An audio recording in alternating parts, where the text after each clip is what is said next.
December 1916. A freezing Russian night. Inside a royal palace. Powerful nobles prepared to murder the most feared man in Russia. Poison waited on the table. Guns were hidden in the shadows, but they were about to discover something terrifying. Rasputin refused to die. They poisoned him. They shot him in the chest. Blood covered the floor as Rasputin collapsed motionless. Then suddenly, his eyes opened. Slowly, horrifyingly, he stood back up. And in that moment, his killers believed they were facing something supernatural. Terrified nobles dragged Rasputin's body through the snow toward a frozen river. The icy wind screamed through the darkness. Without hesitation, they threw him beneath the ice. But days later, doctors discovered water inside his lungs, meaning Rasputin may still have been alive. History remembers kings and conquerors, but few men ever terrified an empire without wearing a crown. Grigori Rasputin, a poor Siberian peasant, somehow became the most feared man in Russia. Some called him a holy healer. Others called him a monster. In the early 1900s, Russia ruled millions under the mighty Romanov Empire. But beneath the beauty of royal palaces, fear, war, and chaos were spreading rapidly. And soon, one mysterious monk would change Russia forever. Tsar Nicholas ruled Russia beside his wife Alexandra and their son Alexei, but hidden inside the palace, the royal family carried a terrifying secret. Young Alexei suffered from hemophilia. Even a small injury could kill him. Rasputin was born inside a frozen Siberian village in 1869. Life was brutal. Poverty. Violence. Freezing winters. Nothing about the poor peasant boy suggested he would one day stand beside kings and queens. As a young man, Rasputin became known for his strange behavior. He drank heavily. He fought with villagers. But people feared one thing most of all: his terrifying eyes. Many believed he could stare directly into a person's soul. In his late 20s, Rasputin claimed he experienced a divine vision from God. After that moment, everything changed. He abandoned his old life and transformed himself into a wandering holy man feared across Russia. Rasputin traveled across Russia like a ghost in the snow. Long hair, piercing eyes, a hypnotic voice.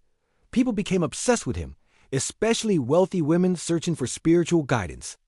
Russian noblewomen gathered around Rasputin wherever he went. Some believed he possessed supernatural healing powers. Others claimed his presence felt hypnotic. But behind palace walls, dark rumors about the mysterious monk began spreading rapidly. Eventually, Rasputin entered the royal palace itself.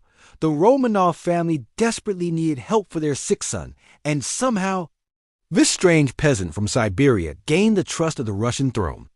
Prince Alexei suffered from a deadly blood disease called hemophilia. Every injury terrified the royal family. Doctors failed repeatedly. The future heir of Russia could die from something as small as a single cut. Rasputin prayed beside the sick prince. The palace waited in fear. Then somehow Alexei improved. To Serena Alexandra. This was a miracle. And from that moment forward, she believed Rasputin was chosen by God. As Rasputin's influence grew, so did the scandals surrounding him. Wild parties. Alcohol. Affairs. With Noblemen. The holy man of Russia was becoming increasingly dangerous and controversial. Rumors spread that Rasputin practiced black magic. Some believed he hypnotized people. Others claimed he could predict the future across Russia. Many feared the mysterious monk was controlling the royal family itself. The Russian people were furious. To them, Rasputin had become the true ruler of the empire. Crowds protested in the streets. Newspapers called him evil. And hatred toward Rasputin grew stronger every day. By 1916, Russian nobles decided Rasputin had to die inside a palace basement. Cyanide poison was secretly mixed into cakes and wine, enough poison to kill several men within minutes. The trap was ready. Rasputin calmly ate the poisoned cakes. He drank the wine slowly while the assassins watched nervously. Minutes passed, but nothing happened. No pain. No weakness. The killers began to panic. Finally, Prince Felix Yusupov pulled out a revolver. A gunshot exploded through the palace basement. Rasputin collapsed onto the floor as blood spread across the carpet. At last, the nobles believed the nightmare was over. Then suddenly, Rasputin opened his eyes, slowly, horrifyingly. He stood back up again.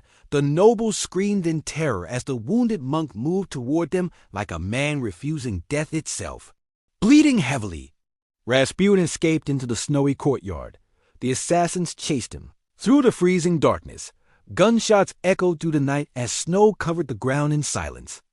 Another bullet struck Rasputin, then another dot finally. He collapsed into the snow beneath the black Russian sky. Blood spread across the frozen ground as silence consumed the night. The killers wrapped Rasputin's body in cloth and dragged him toward the frozen river. Without hesitation, they threw him beneath the ice. But the horrifying truth would soon shock the entire world. When doctors examined Rasputin's body, they discovered water inside his lungs. Meaning, he may still have been alive when he entered the river, and suddenly, the legend of Rasputin became immortal. Some conspiracy theories claim British intelligence secretly helped assassinate Rasputin during World War I. They feared his influence over Russia, but even today, the full truth remains hidden in darkness.